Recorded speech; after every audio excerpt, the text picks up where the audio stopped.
The AGM is happening on Sunday the 4th at Dalmahoy. We're going to be playing some golf in the morning, a 9-hole competition just for fun, and then we'll kick off at 1 o'clock. I'm going to do a brief introduction, welcome and introduction in terms of where we're at Scottish Golf. Malcolm Padepo is then going to talk us through where we are financially. He's the finance director on the board.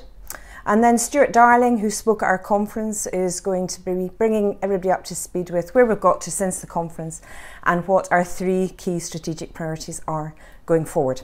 Then I'm delighted to say that Andrew McKinley, our new Chief Executive, is coming along as simply as a visitor, and we'll get the opportunity to ask him a few questions.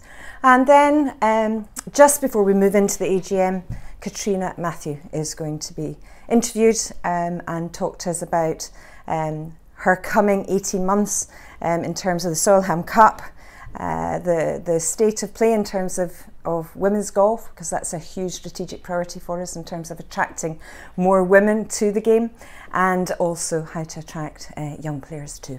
So after that, we will then move into the AGM proper. And could you talk us through the various votes that are taking place on Sunday? Certainly. Okay. So a number of queries have been coming in, and I just felt that this was too good an opportunity to miss in terms of just a very short video to get to all clubs with a consistent message about what the votes are and the purpose of them. So there's 5 votes in total. The first vote is in keeping with all AGMs. It's about voting in our personnel now. All the roles that are being voted in are volunteer roles. The board is entirely voluntary as it stands at the moment. So we have 9 volunteers who sit on the board. 4 of them are stepping down as per their terms this year. And so we have nominated 4 directors to join the board on a voluntary basis. And I'm absolutely delighted with the scale of response that we got, and indeed the talent we attract. It's fantastic.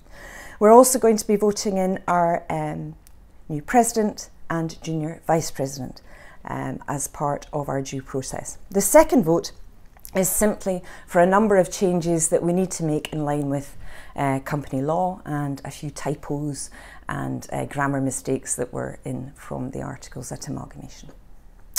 The next vote is our proposal to reduce the board in 2020, so not immediately, to a board of 7. It's simply too cumbersome, and it's a huge commitment to be asking volunteers to step up, and it just seemed like we had an opportunity to streamline that and make it a little bit less cumbersome, and a board that's there to support the executive team and align with the executive team. The fourth vote is to propose that the chief executive sits on the board. At the moment, as I've said, there's 9 directors, all of whom are volunteers and all of whom are non-executive. And I just feel that in all the work that we all do in our business world, that really is a risk in terms of accountability, and I would very much like to see the chief executive held to account by sitting on the board. So that's what the fourth vote is about. And the fifth vote is the increase, the proposed increase in affiliation fee from £11.25 per member to £15 per member. So the way that we got to that figure of £15 was really very straightforward. In April 2017, we were told by the Scottish Government that we were going to lose quite a significant amount of funding in the coming year, just like every other sport across Scotland. And in actual fact, we ended up losing over 30% of our funding from Sports Scotland. And that funding loss represented an 18-month gap, because there's a difference in the financial years between Sports Scotland and Scottish Golf. So it's actually an 18-month gap that we need to plug. And remember, this was at a time where we were really very stretched anyway, because over the course of the last 2 years, as a result of decreased funding from the government, we've actually gone from a headcount of 48 at Scottish Golf to where we stand today, which is 32 people working for the organisation. We've also been asked by a number of clubs to provide increased frontline services, to do some very basic things. So for example, some clubs are really struggling to answer the telephone to their own members, never mind future members. So that's a service that we would very much like to be able to provide to support those clubs that are struggling right now. And then over the course of the next 3 years, our commercial plan, we have 3 priorities, and one of those priorities is to make sure that in 3 years' time, at least 50% of our income is derived from commercial sponsorship. Now, yes, that's 2 years in. We are looking at some very exciting options right now, and they do take time to convert. So our hope would be in the course of the next 3 years that we're actually pulling together a pot of money, a bit like our own lottery fund, which clubs can then seek funding for exciting initiatives like, for example, an academy course, or perhaps support in building a covered driving range area, such that actually what we are doing is reinvesting in our game as a not-for-profit organisation. Our hope would be that actually we get the dialogue away from what do we get from our affiliation fee to how do we access those funds to best value for our local club. So that's our ambition for the game in the course of the next 3 years. The recent national conference, the Future of Golf in Scotland conference, was very successful in terms of building momentum. What has happened between then and the AGM now with the board and the executive team meeting? Yeah, well, we have really appreciated the response from the conference. I think that was a moment in time that allowed us to understand exactly where we are in terms of membership and participation in golf in Scotland.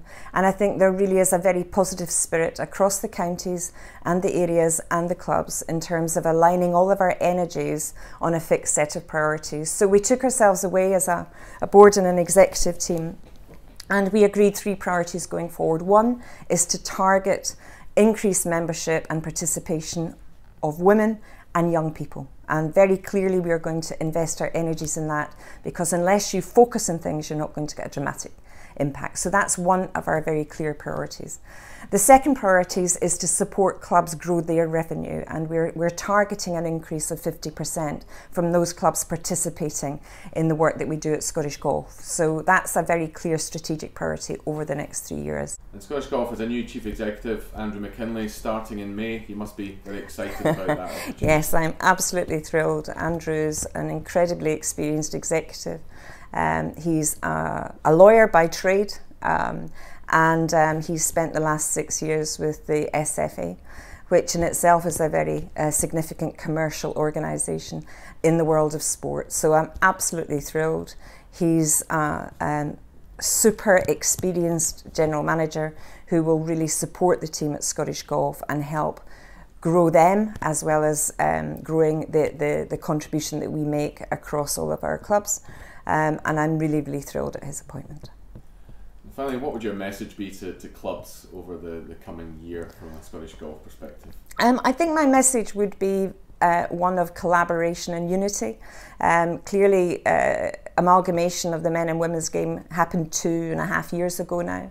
And what we've all learned in the course of the last 2 years is actually, if we are going to grow this game, then we all need to stick together, collaborate and work towards some very clear priorities. And anything other than growing the game is simply not what we're here to do. So I'm very excited, and I'm very much, if you like, reassured by the spirit that has developed since the conference. And I really do believe that this is a moment in time for Scottish Golf to pull together and start getting ourselves back on the world stage where we deserve to be.